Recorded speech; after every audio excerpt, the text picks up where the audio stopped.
आसमानी बिजली गिरती है तो पेड़ पौधों का कैसा हाल कर देती है। देखो अभी इस पेड़ पे गिरेगी, पेड़ बीच में से टूट जाएगा। जानवर पे गिरती है, जानवर टूट जाता है। आसमानी बिजली करना क्यों है, चलो समझते हैं। देखो होता क्या है, पृथ्वी पे पानी, गर्म हवाएं जब चलती हैं तो पानी जो है इवोपरेट होता है, भाप बन के ऊपर उड़ता है। जैसे जैसे पानी ऊपर उठता है उसका टेम्परेचर गिरता जाता है, और बादल जब बन जाते हैं तो उसमें बर्फ बन जाती है, तो कई बार ओले भी बरस जाते हैं। तो ये मान लो बर्फीले बादल हैं या ठंडे बादल हैं बहुत ज्यादा, ये आपस में बहुत बड़े बड़े बादल जब टकराते हैं तो स्टैटिक करंट डेवलप करते हैं फ्रिक्शन की वजह से। तो बादल के ऊपर पॉजिटिव और नेगेटिव दोनों चार्ज आ जाता है।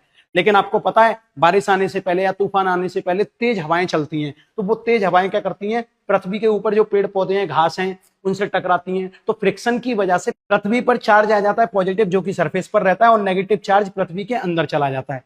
तो अब देखो जैसे जैसे यहाँ पे फ्रिक्शन की वजह से चार्ज आता जाएगा, तो ये पॉजिटिव चार्ज क्या करेगा, बादलों के नेगेटिव चार्ज को अपनी ओर अट्रैक्ट करेगा और पॉजिटिव को रिपेल करेगा। इसीलिए बादल के पॉजिटिव चार्ज ऊपर पहुंच जाते हैं और नेगेटिव चार्ज नीचे आ जाते हैं, क्योंकि फ्रिक्शन होता रहता है, टकराते रहते हैं बादल। तो वोल्टेज जो होता है वो बहुत ही हाई हो जाता है। 1 करोड़ से 10 करोड़ वोल्ट के आसपास जैसे ही पहुंचता है, तो जो हवा होती है ना, वो वैसे तो इंसुलेटर होती है, लेकिन हाई वोल्टेज पहुंचने के कारण हवा के अंदर इंसुलेशन खत्म हो जाता है और एक कंडक्टर की तरह काम करने लगती है। जैसे ही ये कंडक्टर बन जाती है तो ये नेगेटिव चार्ज पॉजिटिव चार्ज की तरफ अपनी बिजली फ्लो करेगा, यानी कि हाई वोल्टेज से लो वोल्टेज की तरफ क्या होगा, करंट फ्लो होगा। और जब करंट फ्लो होता है तो इसमें आपको लाइट दिखती है और साउंड दिखाई देता है, इसी को बोलते हैं लाइटनिंग स्ट्राइक। अब देखो सबसे पहले आपको लाइट दिखाई देगी, कारण क्या है, लाइट की स्पीड होती है 3 लाख किलोमीटर पर सेकंड।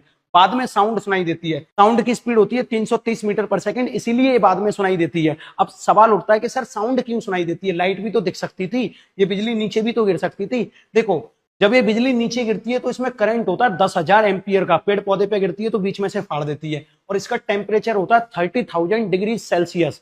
अब बड़े ध्यान से सोचो, आप गर्म तेल में अगर गलती से पानी डालते हो, छन छन की आवाज आती है कि नहीं। इसी तरीके से जब इतनी गर्म बिजली ठंडे मौसम से या पानी की बूंदों से टकराते हुए गुजरेगी तो कड़र कड़र की आवाज करेगी कि नहीं, इसीलिए बिजली कड़कती है। इतनी अच्छी इंफॉर्मेशन दी है, सभी के साथ शेयर करें, साइंटिफिक टेम्परामेंट बढ़ाएं, प्रैक्टिकली पढ़ना है तो फन इन पाठशाला ऐप पर आ जाएं।